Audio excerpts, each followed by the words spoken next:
उसको डिस्कस करेंगे। ये वो क्वेश्चंस हैं जो सबसे ज्यादा इंपॉर्टेंट है आपके एग्जाम के लिए, और इन क्वेश्चंस को सॉल्व करे बगैर आप आगे नहीं बढ़ सकते हो, नहीं समझ सकते हो। तो ये क्वेश्चंस बहुत इंपॉर्टेंट है। ओके, चलिए तो इन क्वेश्चंस की हम शुरुआत करते हैं और बात करते हैं। ठीक, पहला क्वेश्चन आज का जो है वो है, निम्नलिखित में से कौन सी द्वितीयक जड़ का उदाहरण है? Which of the following is the example of a secondary root, है ना? बताइए इनमें से कौन सा द्वितीयक जड़ का उदाहरण है ना? आपका चार ऑप्शन, घास, मक्का, गेहूं, नीम। हाँ गाइस, आप सोचिए और अपना ऑप्शन कमेंट सेक्शन में बताइए। मैं आपको 1 मिनट दे रहा हूं, तब तक मैं पानी पी लेता हूं। मैं पानी पी के अभी आता हूं।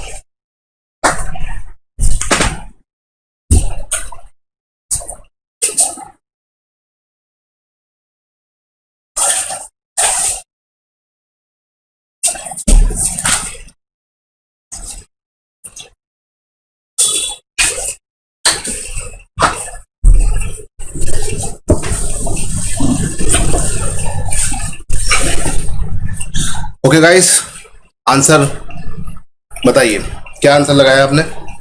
घास, मक्का, गेहूं, क्या लगाया आपने? इसका आंसर क्या आपने फीड किया है बताइए। तो गाइस, निम्नलिखित में द्वितीयक जड़ का उदाहरण कौन सा है? सेकेंडरी रूट का जो एग्जाम्पल है इनमें से कौन सा नहीं है? घास है, मक्का है, गेहूं है, कौन सा है? तो बताइए इसमें कौन सा एग्जाम्पल होगा इसका? हाँ, इसका आंसर है घास। ठीक है, मैंने आपको बताया था आपका द्वितीयक जड़ या जो सेकेंडरी रूट होती है वो कौन सी होती है?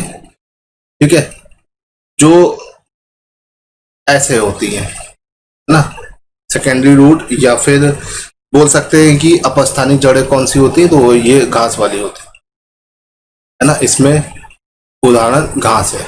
ओके, चलिए, सब्जी के रूप में सर्वाधिक, अगला क्वेश्चन है, सब्जी के रूप में सबसे ज्यादा प्रयुक्त होने वाला आलू क्या है?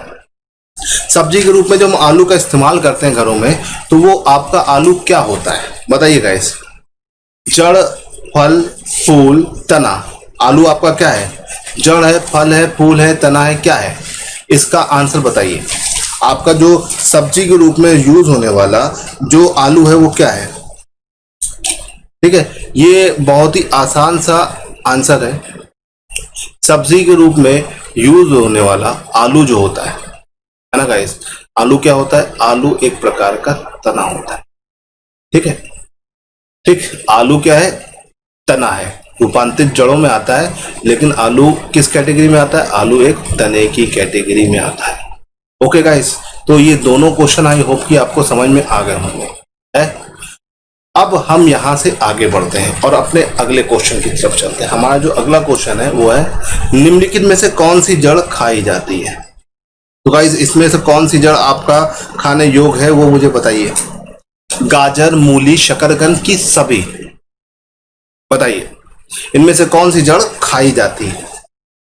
तो देखिए, ऑब्वियस सी बात है, आसान सा क्वेश्चन है, लेकिन इसको मेरे बच्चे गलत कर देते हैं। गाजर आप खाते ही हैं, गाजर एक जड़ है, मूली भी एक जड़, शकरकंद भी एक जड़।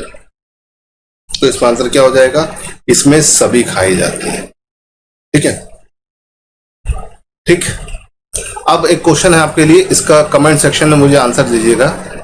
देखते हैं कितने लोग इसको बता पाते हैं।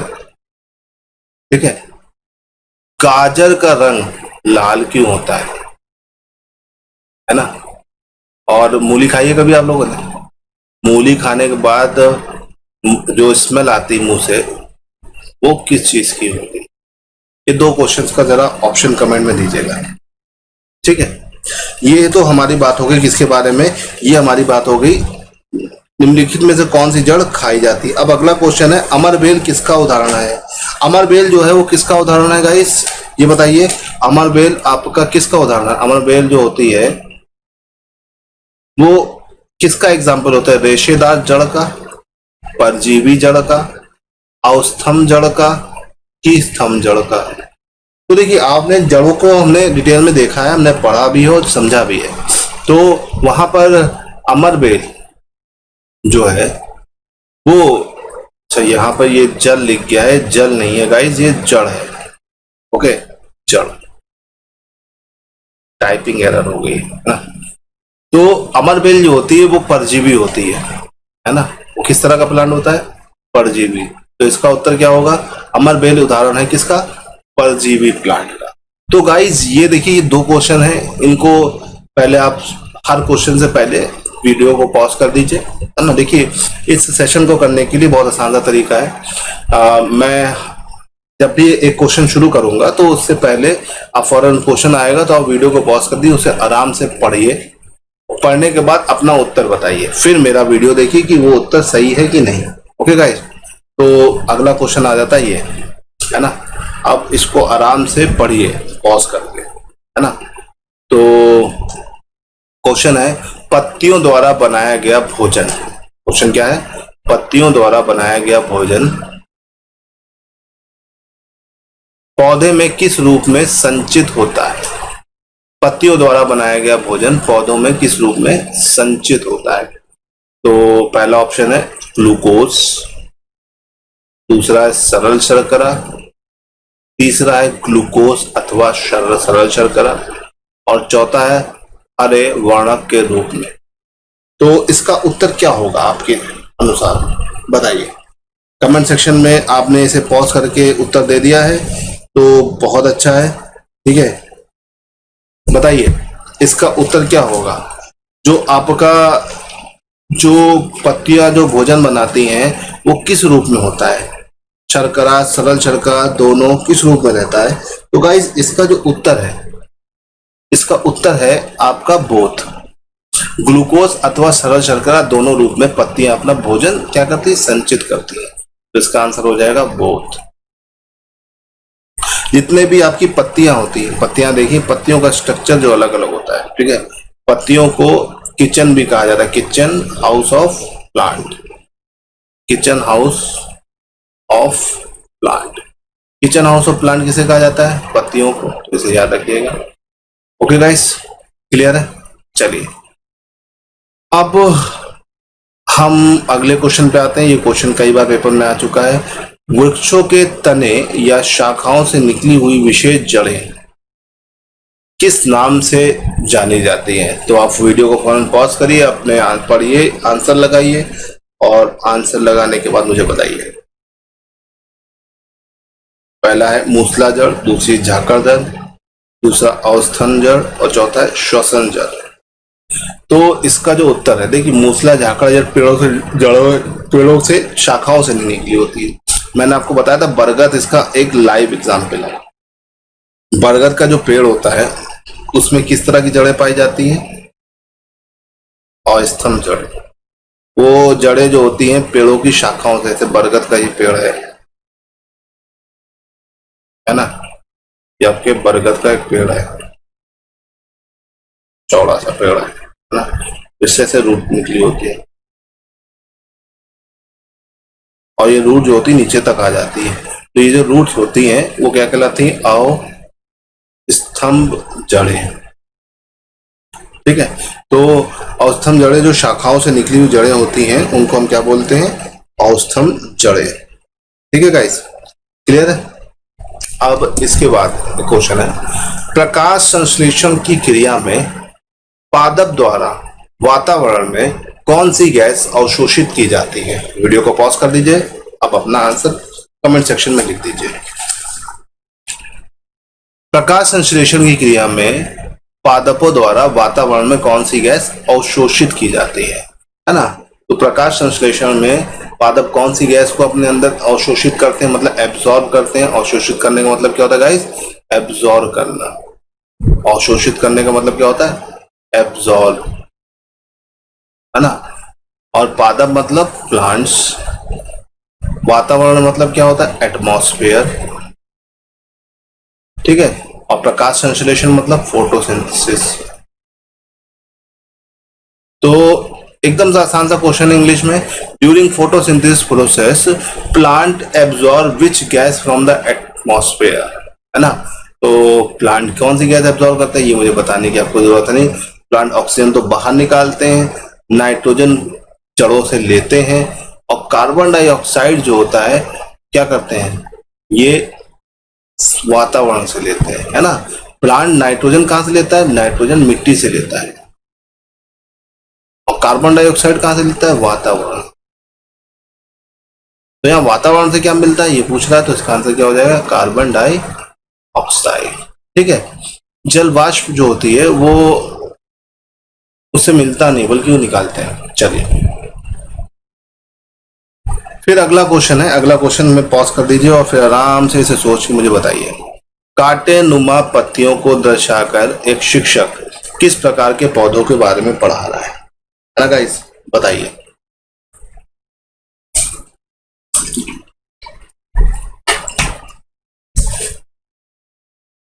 हाँ, कांटे नुमा पत्तियों को दर्शाकर एक शिक्षक किस प्रकार के पौधों के बारे में पढ़ा रहा है ना? अब मैंने कांटे नुमा में आपका पौधा जो होता है कैक्टस होता है ना, नागफनी से बोलते हैं।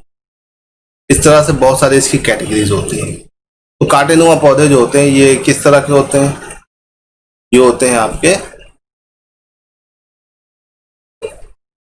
मरुस्थलीय पौधे, है ना। तो ये जो स्थलीय पौधों में तो ऐसा नहीं होता, उनमें कांटे बहुत कम होते हैं। ठीक है, जलीय पौधों में तो कांटों का कुछ है ही नहीं। उभयधर्मी पौधे भी ऐसे नहीं होते। तो बेसिकली कांटेनुमा पौधे पूर्ण रूप से कहां पर उगते हैं? मरुस्थलीय जगहों। तो आपके कोई शिक्षक कांटेनुमा पत्तियों को दर्शाकर किस प्रकार के पौधों के बारे में हमें पढ़ा रहा है? हमें मरुस्थलीय पौधों के बारे में पढ़ा। मरुस्थलीय पौधे कौन से होते हैं? जो मरुस्थल में उगते हैं। ठीक है, तो इसे याद रखिएगा, ये आपका बहुत इंपॉर्टेंट है। ठीक, मरुद्भिद भी कहते हैं हम इसे। ठीक, अब आते हैं हम अगले क्वेश्चन पर। क्वेश्चन बहुत आसान है और पेपरों में काफी यूज हुआ है, रिपीट हुआ है। आपकी एनसीईआरटी की बुक से है, एनसीईआरटी एससीईआरटी की बुक से है। निम्नलिखित में से कौन सा एक वृक्ष का उदाहरण है? तो देखो, मैंने आपको बताया था कि एक होता है हर्ब्स, दूसरा होता है श्रब्स, हर्ब, श्रब्स, ट्री और क्रीपर, है ना गाइस। मैंने पूरे वीडियो में आपको बताया था, स्पेशल वीडियो में लगता था उसमें सब मैंने आपको बताया था। तो प्लांट का जो पूरा वीडियो बनाया है उसमें मैंने आपको एकदम डिटेल में बताया है ना। तो देखिए, हर्ब, श्रब्स तो आपका गुलाब, मेहंदी, तुलसी, ये सब क्या है? ये सब श्रब है। ठीक है, बरगद क्या है? बरगद आपका पेड़। तो इसका आंसर क्या हो जाएगा? इसका आंसर हो जाएगा बरगद। ठीक है, निम्नलिखित में से कौन सा एक वृक्ष का उदाहरण है? वृक्ष का उदाहरण आपका क्या है? बरगद। बरगद मतलब आपका banyan tree. Banyan tree is an example of tree. ठीक है, फिर अगला है कीट भक्षी पौधे। कीट भक्षी पौधों का मतलब क्या होता है? इंसेक्टिवोरस। इंसेक्टिवोरस पौधे जिस मिट्टी पर, मिट्टी मतलब क्या होता है? सॉइल पर उगते हैं, उसमें कौन सा तत्व, एलिमेंट नहीं होता है? कीट भक्षी पौधे मतलब इंसेक्टिवोरस, कीटों को खाने वाले पौधे होते हैं। इसमें आपके वीनस फ्लाई ट्रैप है। ठीक है, और सबसे ज्यादा जो यूज होता है वो पिचर प्लांट है। आपके घड़े के जैसे वो खुला रहता है और वो बड़ा इंपॉर्टेंट हो जाता है। पिचर प्लांट की अगर हम बात करते हैं तो पिचर प्लांट यहाँ पर आपके पेपर में बहुत आता है।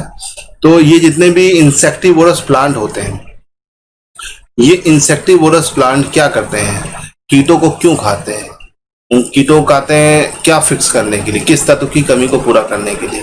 कार्बन की, सल्फर की, नाइट्रोजन की या पोटेशियम की?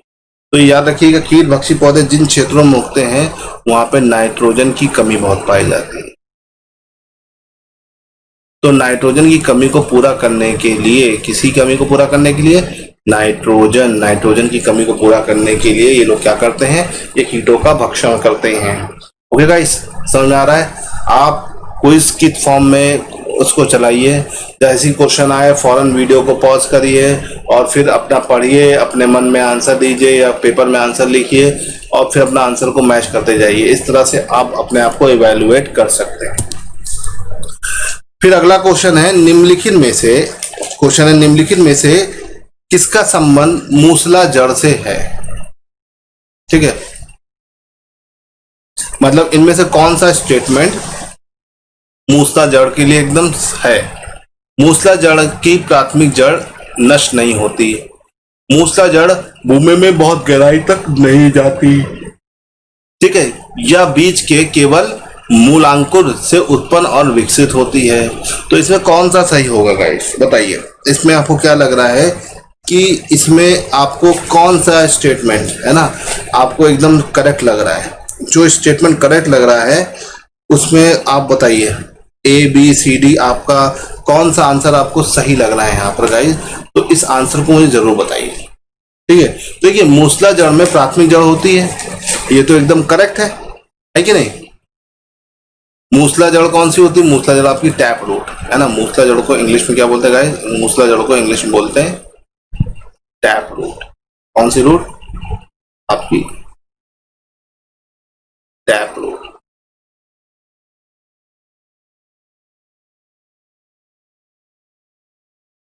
ठीक, इसमें प्राथमिक जड़, प्राथमिक जड़ का मतलब क्या है? प्राथमिक जड़ का मतलब प्राइमरी रूट।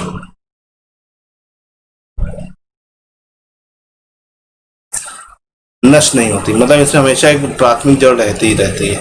जैसे आप देख सकते हैं कि ये देखिए आपका ऐसे इसमें एक प्राइमरी होता है, फिर उससे सेकेंडरी, फिर उस सेकेंडरी से टर्शरी,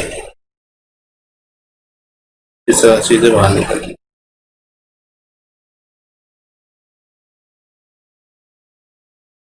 ये आपका आपकी कौन मूसला जड़ होती है। अब मूसला जड़ को अगर ध्यान से देखें तो पहला पॉइंट तो इसमें एकदम सही है, क्यों? क्योंकि पहला पॉइंट एकदम फिट बैठ रहा है, ठीक। दूसरी चीज, मूसला जड़ भूमि में गहराई तक नहीं जाती। देखिए मूसला जड़ जो होती है भूमि में गहराई तक जाती है, इसके उल्टा जो आपकी एडवेंचरस रूट होती है या अपस्थानिक जड़ें होती हैं, झाकड़ा जड़ें होती हैं, वो जमीन में बहुत गहराई तक नहीं जाती है, ठीक है। और यह बीज के मूलांकुर से उत्पन्न और विकसित होते हैं, ये एकदम सही है गाइस। इसमें दो दो का ही ऑप्शन है, अगर दो हटा दें तो देखिए दो हटाया तो देखिए आपको बाकी आगे पढ़ने की जरूरत नहीं, ये गलत हो गया, ठीक है, ये भी गलत हो गया, और इसमें दो है ये भी गलत हो गया, बचा गया आपका यही। तो ये रिजेक्शन मेथड टेक्निक कहलाती है। वैसे तीसरा पॉइंट आपको समझा देता हूँ, या बीज के केवल मूल अंकुर से उत्पन्न और विकसित होते हैं, तो एकदम सही है। बीज के मूल अंकुर से उत्पन्न होते हैं ये वाले, और बीज के मूल अंकुर से उत्पन्न नहीं होते आपकी झाकड़ जड़े, झाकड़ जड़ या एडवेंशियस रूट। ओके गाइस, ये तो हो गया क्वेश्चन। अब हम अगले क्वेश्चन की तरफ बढ़ते हैं। अगला क्वेश्चन है, ये आपका सीटेट में आया हुआ भी है और फिर आ सकता है, क्योंकि ये एनसीईआरटी में एग्जाम्पल के फॉर्म में है ना।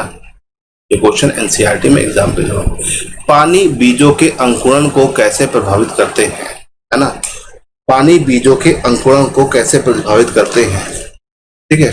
पता लगाने के लिए शिक्षक ने विद्यार्थियों को सेम की बीज, है ना, सेम लिख गया है, सेम होगा, सेम की बीज, बीज, सेम की बीज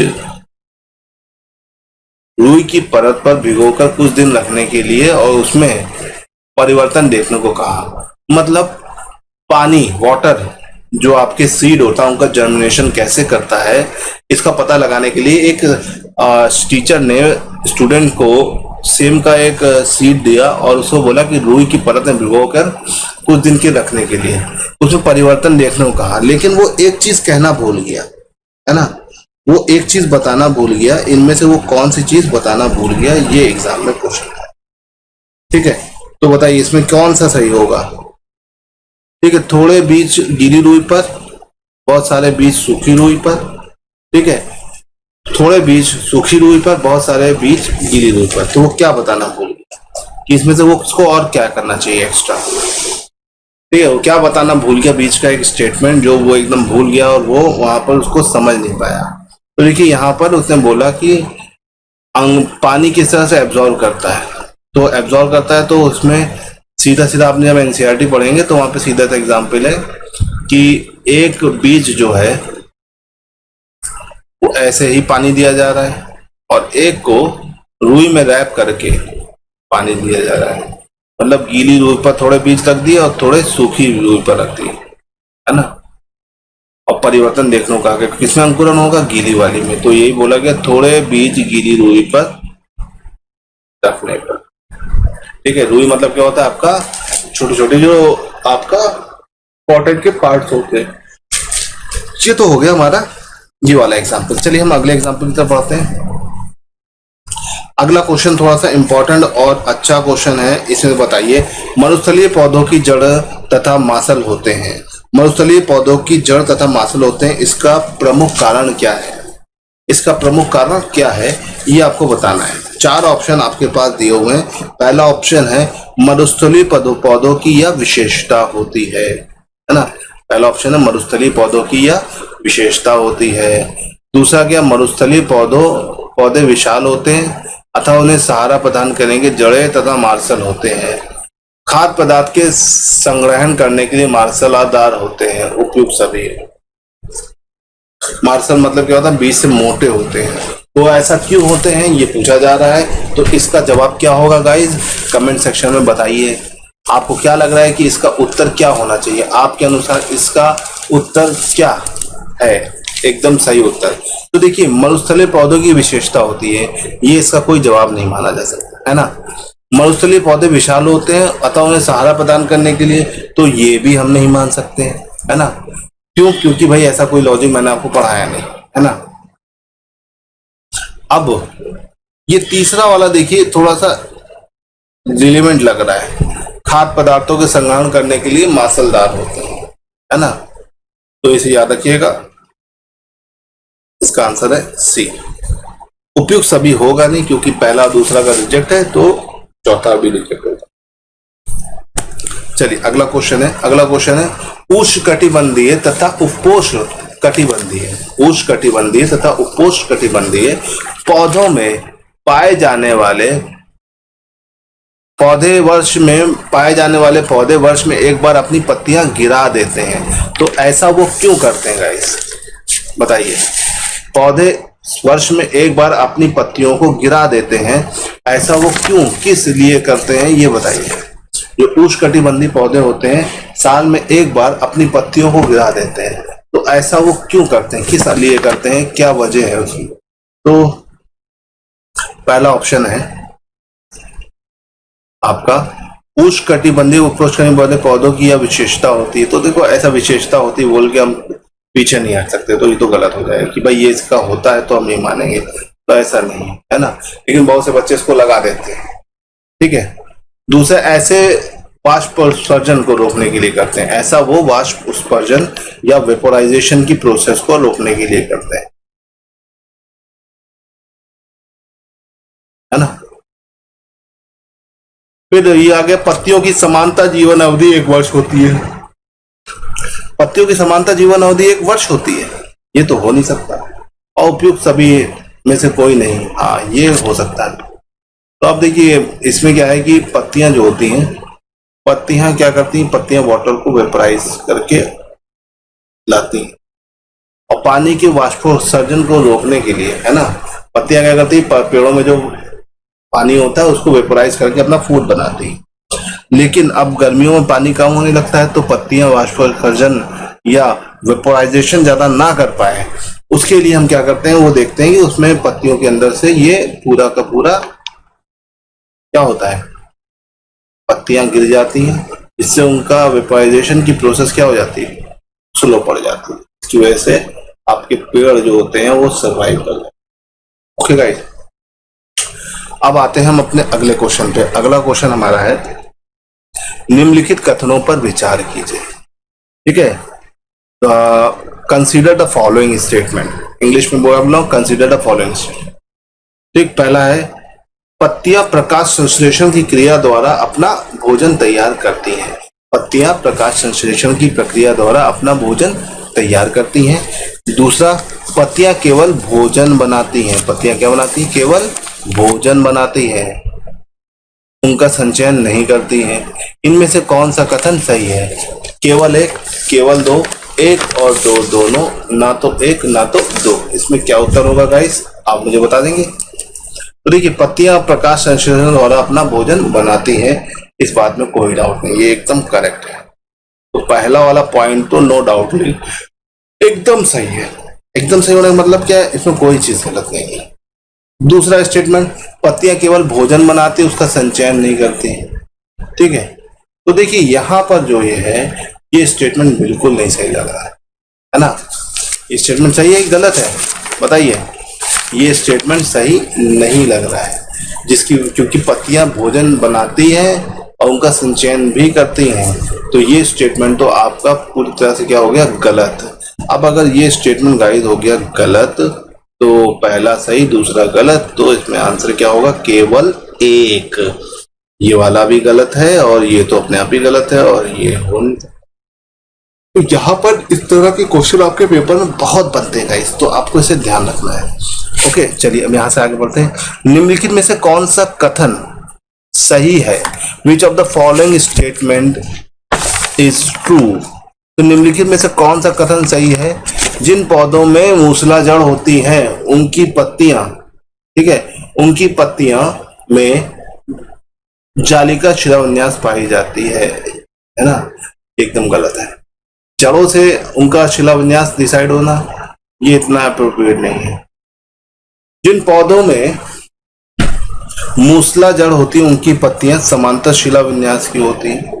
जिन पौधों में झाकड़ जड़ होती है उनकी पत्तियां जाली शिला विन्यास की होती है। देखिए, अब देखिए, दो मूसला जड़ का ऑप्शन दिया, एक झाकड़ का, एक सभी दिया है। तो देखिए झाकड़ वाला तो हम बाहर कर ले, क्योंकि ये है नहीं। ठीक, तो पहला और तीसरा बाहर हो गया, अब बचा गया दूसरा। दूसरा है, जिन पौधों में मूसला जड़ होती हैं उनकी पत्तियों में समांतर शिलाविन्यास पाया जाता है। समांतर शिलाविन्यास मतलब पैरेलल पैटर्न होता है जिनमें मूसला जड़ होती है, और जिनमें मूसला जड़ नहीं होती उनमें ऐसा पैटर्न नहीं होता है। तो इसको थोड़ा सा ध्यान रखिए गाइस, ये इंपॉर्टेंट है और काफी आपके एग्जाम में आ चुका है। अब देखिए, ये बहुत इंपॉर्टेंट क्वेश्चन है, अच्छा क्वेश्चन है। परपोषी के बारे में निम्नलिखित कथनों पर विचार कीजिए। ठीक है, consider the following statement regarding the autotrophs, है ना। अब आपको ये क्वेश्चन रिकॉल करना है और मुझे बताना है इसका आंसर क्या होगा। बताइए इसका आंसर क्या होगा। पहला, यह अपना भोजन स्वयं नहीं बनाते हैं। ठीक है। दूसरा, अपने भोजन के लिए अन्य पौधे एवं जंतुओं पर निर्भर करते हैं। परपोषी के दो भागों में विभक्त किया जाता है, मृतजीवी और परजीवी। तो देखिए, ये अपना भोजन स्वयं बनाते हैं कि नहीं बनाते हैं, ये आप मुझे बताइए। ये अपना भोजन स्वयं बनाते हैं कि नहीं बनाते हैं? ऑब्वियस बात है, ये अपना भोजन स्वयं बनाते हैं। है? नहीं, देखो ज्यादातर प्लांट अपना भोजन स्वयं बनाते हैं, ये लेकिन ये अपना भोजन नहीं बनाते, तो ये पॉइंट एकदम सही है।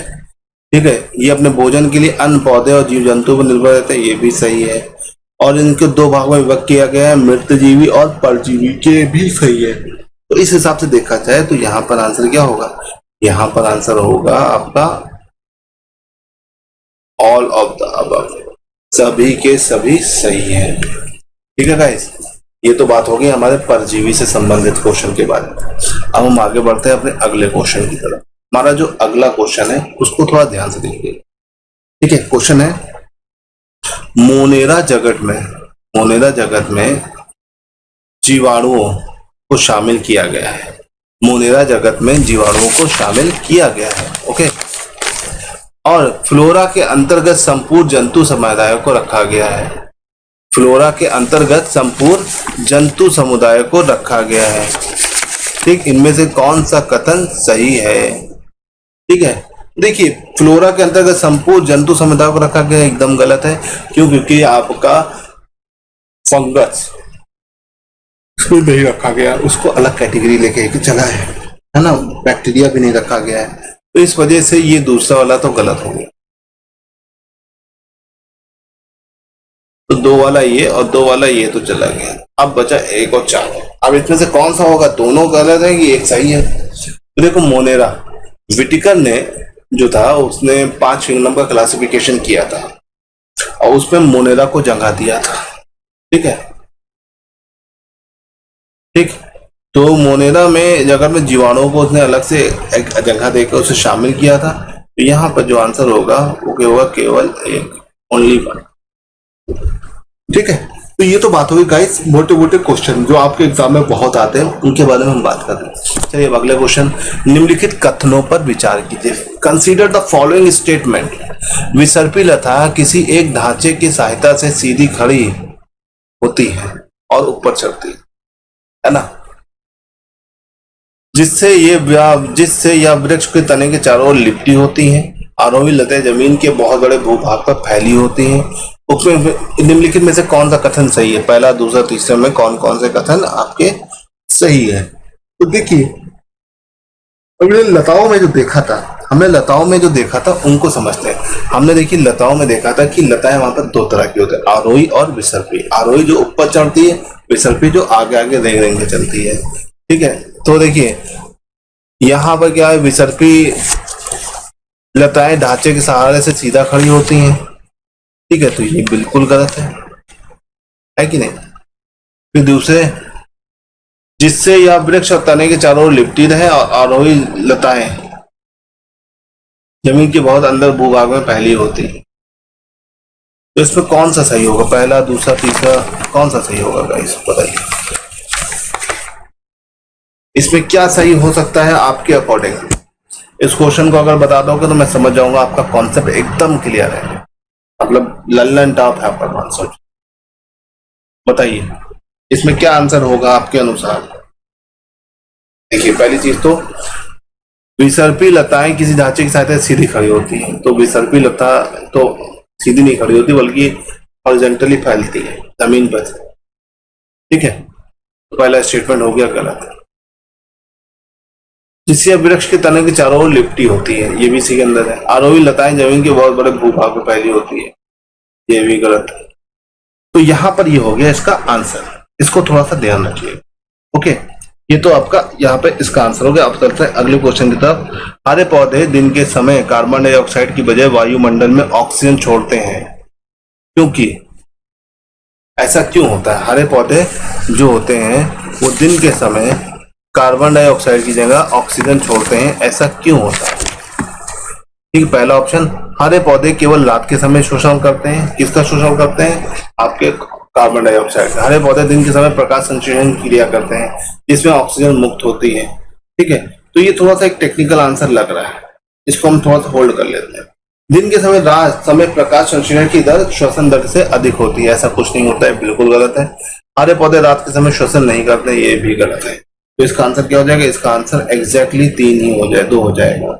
ठीक है, क्यों? क्योंकि ये आपका यहाँ पर आंसर एकदम फिट बैठ रहा है आपके क्वेश्चन के according. Okay guys, I hope कि आपको समझ में आ रहा होगा, कोई दिक्कत नहीं हो रही होगी। ठीक, अब यहाँ से हम थोड़ा सा आगे बढ़ते हैं। ठीक है, अब यहाँ से आगे बढ़े तो हमारे पास अगला क्वेश्चन आता है, प्रकाश संश्लेषण के बारे में निम्नलिखित कथनों पर विचार कीजिए। ओके, बोला फोटोसिंथेसिस से रिलेटेड ये जो दिए हुए स्टेटमेंट है इनको सोचिए और बताइए। पहला स्टेटमेंट है, प्रकाश संश्लेषण में ऊर्जा का स्रोत सौर ऊर्जा होती है। सही कि गलत? एकदम सही। इसमें कार्बोहाइड्रेट का निर्माण होता है, ये भी सही है। इस प्रक्रिया में ऑक्सीजन का उत्पादन होता है, ये भी सही है। तो ये सभी सही है, तो इसका आंसर हो जाएगा all of the above. Answer क्या हो जाएगा guys? All of the above. तो हमारी बात, इसमें सभी आंसर हो जाएगा, सभी। ये बहुत ही इंपॉर्टेंट क्वेश्चन है, इसे ध्यान रखिएगा। निम्नलिखित में से कौन सा एक सरल ऊतक नहीं है? Which of the following is not a simple tissue? Simple tissue कौन सा नहीं है? सिंपल टिश्यू सुनते ही आपको जाइलम फाइलम याद आ जाता है, जबकि ऐसा नहीं है, आपका जाइलम ही सरल ऊतक नहीं है, ये याद रखिए। यहाँ पर जाइलम आपका सरल ऊतक नहीं है, इसको ध्यान रखिएगा, ये बहुत ही इंपॉर्टेंट है। कौन सा सरल ऊतक नहीं है? जाइलम। पेरिकाइमा, कलेनकाइमा, ये दोनों आपका क्या है? ये आपका सरल ऊतक है, लेकिन जाइलम आपका सरल ऊतक की कैटेगरी में नहीं आता, बल्कि वो इससे नीचे कैटेगरी। ओके गाइस, फिर अगला क्वेश्चन, निम्नलिखित में से कौन सा एक सरल ऊतक है? ये तो हो गया। अब आते हैं अगले क्वेश्चन की तरफ। किसी जगह के फ्लोरा और फौना सूचित क्या करते हैं ना? किसी जगह पे जो फ्लोरा और फौना होते हैं वो क्या चीज बताते हैं? फ्लोरा मतलब प्लांट, फौना मतलब एनिमल। तो किसी जगह पर प्लांट और एनिमल क्या इंडिकेट करते हैं, देखो सीधे फ्लोरा और फौना के नाम से पता चल गया, पेड़ पौधे और जीव जंतु।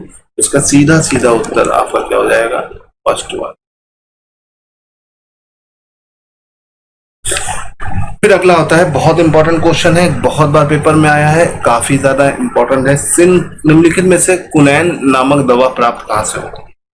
कुनैन एक दवा होती है जिसका इस्तेमाल मलेरिया के इलाज में किया जाता है। कुनैन का इस्तेमाल कहाँ करते हैं हम? मलेरिया के इलाज में।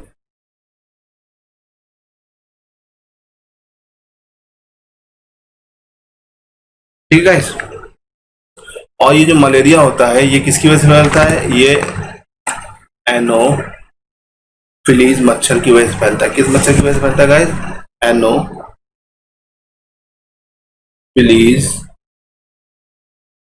मच्छर। अब जब ये मच्छर आपको काटता है तो आपके शरीर में स्प्लीन या प्लीहा इसमें प्रभावित होता है और धीरे धीरे करके आपके शरीर में क्या होता है, ये बीमारी हो जाती है। ठीक है।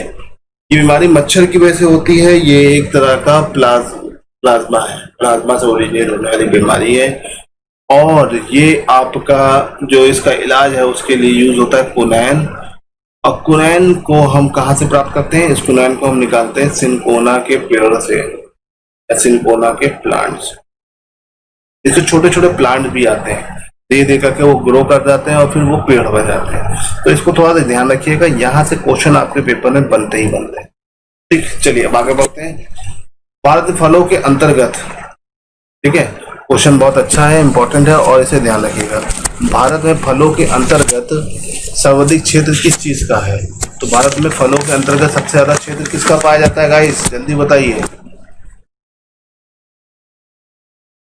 नींबू, अमरूद, आम, पपीता।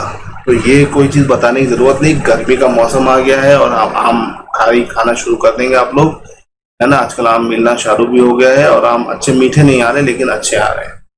ठीक है, आम खाते हैं आप लोग? यस और no? Did you eat mango और नॉट? यस और नॉट? जल्दी बताइए, खाते हैं कि नहीं खाते हैं? खाते ही होंगे, है ना। तो कौन कौन से आम खाए हैं? सबसे महंगा आम खाया कभी आपने? हापुस आम। हापुस जो होता है इसको अल्फांसो कैटेगरी में डिफाइन करता है। बहुत ही महंगा आम होता है गाइस। ये एक आम आपको 300 रुपए 250 रुपए से कम नहीं मिलेगा। ये पूरा का पूरा आम एक्सपोर्ट कर दिया जाता है, लेकिन आजकल लॉकडाउन के चलते ही कुछ भी एक्सपोर्ट नहीं हो रहा है। आजकल ये सारे आम आपको मिलेंगे, बस ढूंढ ढूंढ के खाइए और सस्ते में खाइए। ओके, तो आजकल सब एक्सपोर्ट बंद है, तो इस वजह से ये सबसे बड़ा एडवांटेज है इंडिया के लिए और इंडिया के लोगों के लिए कि उन चीजों का सेवन कर सकते हैं जो आपको जल्दी मिलती है। चलिए अब अगला क्वेश्चन है, नेपेंथिस एक ऐसा पौधा है जो मेंढक को कीड़े मकोड़े और चूहे जैसे छोटे छोटे जीवों को अपने अंदर फंसाकर खा जाता है। हमारे देश में यह पौधा कहाँ पाया जाता है? नेपेंथिस एक पौधा है जो ये सब चीजें करता है। ये हमारे जो भारत है वहां पर कहाँ पाया जाता है? नेपेंथिस को इंग्लिश में नेपेंथिस बोलते हैं, हम प्यार मोहब्बत से एक नाम से और जानते हैं, और जो नाम है वो क्या है? वो है आपका नाम है घटपर्णी, पिक्चर प्लांट। घटपर्णी का जो पौधा होता है भारत में कहाँ मिलता है? भारत में ये आपको कहाँ मिलेगा गाइस? पॉज करके अपने आंसर करते जाइए, आप अपने आप को इवेल्युएट कर लेंगे बहुत अच्छी तरह। ठीक है, तो इसका आंसर क्या है? इसका आंसर है आपका असम, बिल्कुल गलत है। ठीक है, उड़ीसा ये भी गलत है, अरुणाचल प्रदेश ये भी गलत है। आंसर क्या है? मेघालय। ये तो निपेंथिस या घटपर्णी के पौधे होते हैं या कीट भक्षी पौधे होते हैं, इन्हीं को निपेंथिस कहा जाता है। ये आपके मेघालय में पाए जाते हैं। भारत में कहा? मेघालय। मेघालय के क्षेत्रों में नाइट्रोजन कम वाली मिट्टी है, जिसकी वजह से काफी ज्यादा वहां पर पाए जाते हैं। ठीक है, चलिए अब यहाँ से आगे बढ़ते हैं। मैंने आपको फ्लावर के बारे में बताया था, तो फ्लावर से रिलेटेड क्वेश्चन आ गया है। क्वेश्चन है, पंखुड़ियों के अंदर फूल के बीच कुछ पतली पाउडर जैसी रचनाएं दिखाई देती हैं, इन्हें क्या बोलते हैं? इन्हें क्या बोलेंगे गाइस? वर्तिकाग्र, पराग, कोश पराग, मूल अंकुर। बताइए इसमें से इसको क्या कहेंगे? जल्दी सोचिए, बताइए। वर्तिकाग्र, हाँ बिल्कुल गलत है। हाँ, परागकोश, ये भी गलत है। आपके मन में अलग अलग आंसर आ रहे हैं, इसका सही आंसर है पराग।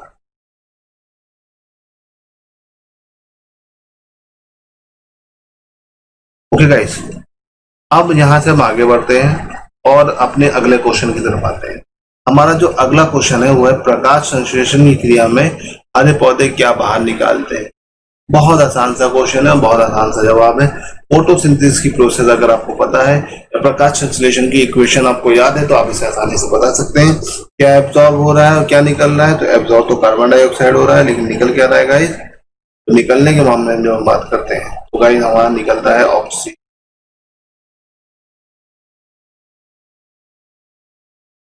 ठीक है, यहां तक बात क्लियर है। ये तो बात होगी आपके प्रकाश संश्लेषण की क्रिया में हरे पौधे द्वारा बाहर निकाले जाने वाली गैस। अब अगले क्वेश्चन पे आते हैं। लौंग केसर पौधे के किस भाग से प्राप्त होती है। ये एक थोड़ा सा ऐसा क्वेश्चन है जो ट्रिकी क्वेश्चन है, जिसने इसे पढ़ रखा होगा और जो जानता होगा वही बता पाएगा। ठीक है गाइस, तो बताइए लौंग और केसर पौधे के किस भाग से प्राप्त होता है। जड़, तना, फूल, फल। तो लौंग खाते हैं आप लोग, तो इसे याद रखिए लौंग आपका और केसर पौधे किस भाग से प्राप्त होता है, वो आपके फूल वाले भाग से, कौन से भाग से प्राप्त होता है, फूल वाले भाग। ओके, ध्यान रखिए। फिर अगला क्वेश्चन है, ये आपका थोड़ा सा पेडागोजी से रिलेटेड क्वेश्चन है, इंपॉर्टेंट भी है, काफी ज्यादा यूजफुल भी है। ठीक है, विज्ञान के एक शिक्षक को मैंग्रोव पादपों की तलाश हेतु विद्यार्थी को किस खोज के लिए प्रोत्साहित करना चाहिए। मैंग्रोव पेड़ों के बारे में मैंने बताया था, मैंग्रोव कहाँ मिलते हैं। मैंग्रोव मैंग्रोव जो पेड़ होते हैं ये कहाँ मिलते हैं। मैंग्रोव देखा, इसमें सिर्फ जड़ें होती हैं। इनको खास तौर पे ऐसे क्षेत्रों में उगाया जाता है जहां पर लवणता बहुत ज्यादा होती है और जहां पर चक्रवात बहुत आते हैं। क्यों? क्योंकि मैंग्रोव की कुछ खासियत है। पहली चीज, इनकी जड़ें जो तो जमीन के अंदर बहुत गहराई तक जाती है। दूसरा, पानी में इनकी जड़ें खराब नहीं है। और तीसरी सबसे बड़ी चीज, मिट्टी पे इनकी पकड़ बहुत अच्छी होती है। इसकी वजह से जब बहुत तेजी से भी तूफान या चक्रवात वगैरह आता है या सुनामी आती है तो ये बहुत तेजी से आती है, तो ये क्या करती है, मैंग्रोव जैसी इनसे सुनामी से हिट करता है तो क्या करता है, मिट्टी पे पकड़ अच्छी होने की वजह से मिट्टी के कटाव को रोक देता है। जिसकी वजह से सुनामी का जो कहर है वो थोड़ा कम हो जाता है। और मैंग्रोव को हम जानबूझकर पूरे भारत पे कहाँ लगाते हैं, भारत की तटवर्ती से। कहाँ लगाते हैं, भारत की तटवर्ती से। भारत की जो तटवर्ती सीमा है यहाँ पे पूरा मैंग्रोव लगा हुआ है और इनको लगाने की वजह ही यही है।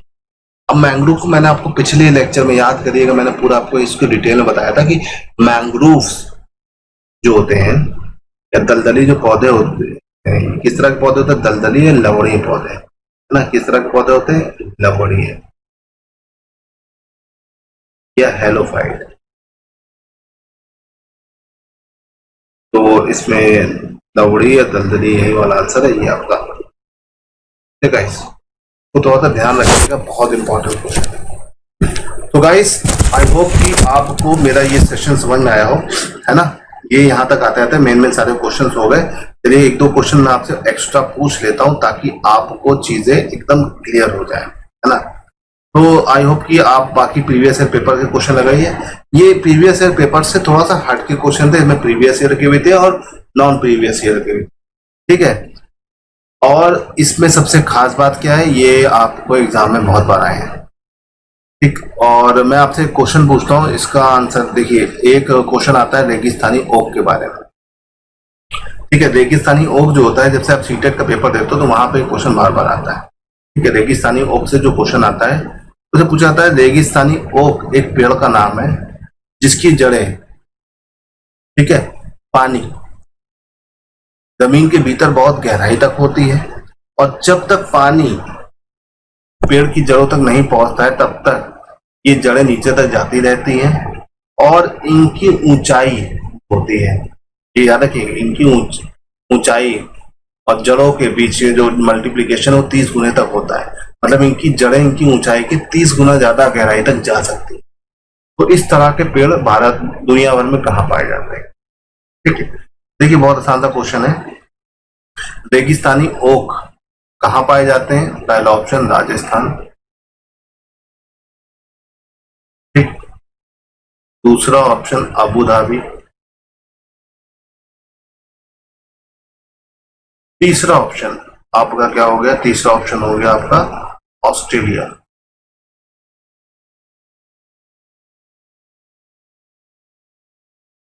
और चौथा ऑप्शन है रूस। तो गाइस मैंने रेगिस्तानी ओक के बारे में आपको पूरा डिटेल में बताया था, ठीक है। रेगिस्तानी ओक जो होता है भारत में नहीं पाया जाता, ये बेसिकली ऑस्ट्रेलिया में पाया जाता है। और यहाँ के लोकल लोग क्या करते हैं, इसकी जो तना होता है उसमें पाइप डाल के तने में पाइप डाल के उससे पानी निकालते हैं, पानी निकाल के उसे संचित करते हैं। और दूसरी खास बात क्या थी, इस पेड़ की ऊंचाई की लगभग 30 गुना, इसकी ऊंचाई के, ठीक है, ऊंचाई के लगभग 30 गुना गहराई में इसकी जड़ है। ये बहुत बड़ी चीज है, याद रखिए। ये आपका सीटेट के पेपरों में लगभग 2014, 2016 और 2017 में आ चुका है। इससे क्वेश्चन आते हैं तो उसको थोड़ा सा ध्यान रखिएगा, ये काफी बार आया है, ठीक है। फिर आपका एक क्वेश्चन आता है कि खेजड़ी के बारे में। किसके बारे में आता है? खेजड़ी, ठीक है। पूछता है कि खेजड़ी के बारे में कौन सा कथन गलत है, या खेजड़ी के बारे में सही कथन छोड़िए, गलत छोड़िए, सही छोड़िए, सही कथन कौन सा है? ठीक है, पहला खेजड़ी के बारे में, ये पेड़ रेगिस्तानी क्षेत्रों में पाए जाते हैं। दूसरा स्टेटमेंट है, इन्हें ज्यादा जल नहीं चाहिए होता है, ठीक है। तीसरा जो होता है, यह वृक्ष छायादार होते हैं, ये वृक्ष छायादार होते हैं। और चौथा, या अपने तने में जल एकत्रित करते हैं, तने में क्या करते हैं? जल एकत्र करते हैं, और लोग उस जल को पाइप डाल के निकालते हैं। तो इनमें से कौन सा कथन गलत है ना? तो इसमें से कौन सा कथन गलत होगा गाइस? इसमें से कथन जो गलत होगा, देखिए चौथा वाला जो है, ये आपका रेगिस्तानी ओक से संबंधित क्वेश्चन है, और जबकि ये यहाँ पे फिट हो गया कहाँ पे? खेजड़ी में, ठीक है। तो यहाँ पर ये चौथा वाला गलत है, तो सही कौन से? पहला, दूसरा और तीसरा एकदम सही है, और चौथा वाला गलत है। तो इसे याद रखिएगा, ये बहुत ही इंपॉर्टेंट है, ठीक। एक क्वेश्चन जो कई बार आया है, बार बार आया है, और आपके पेपरों में आता रहता है। तो क्वेश्चन का नाम क्या है? क्वेश्चन है प्याज, आलू,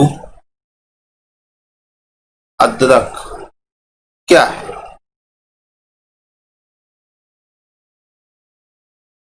ठीक है, पहला ऑप्शन जड़,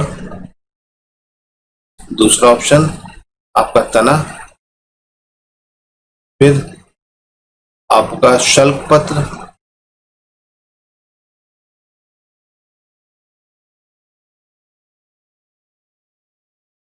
और आपका चौथा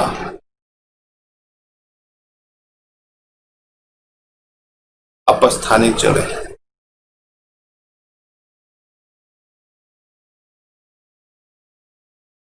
तो प्याज, आलू, अदरक क्या है गाइस? इसमें एक ही आंसर फिट होगा, बताइए।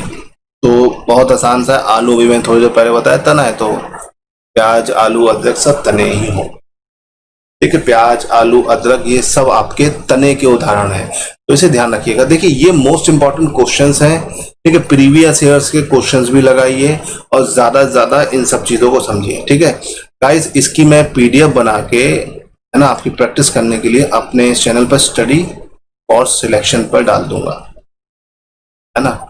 जो लोग वहां पर हैं वो इसको फॉलो कर लें, और वहां से इसको आपको पीडीएफ के फॉर्म में ये पूरा का पूरा मिल जाएगा कल शाम को 5 से 6 के बीच, मतलब जब ये वीडियो आएगा तो उसके बाद ही अपलोड हो जाएगा।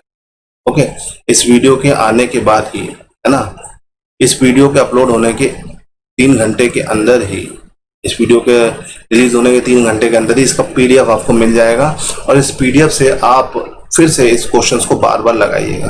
आप जितनी बार इन क्वेश्चंस को लगाएंगे वो आपके लिए ही बेनिफिशियल होंगे। ठीक है गाइस, मैंने इसमें आंसर नहीं डाले, मैंने इसको डिस्कस किया हुआ है। इसको समझिएगा, अपने दिमाग से लगाइएगा, समझिएगा और प्रैक्टिस करिएगा।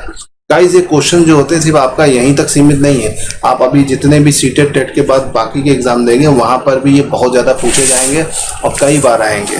तो आपको अपने आप को इसके लिए प्रिपेयर करना है और अपने आप को एकदम सेट रखना है कि यहाँ पे कोई गलती नहीं करनी। ठीक है, तो गाइस आपको ये सेशन कैसा लगा, लाइक शेयर और कमेंट करके मुझे बताइए।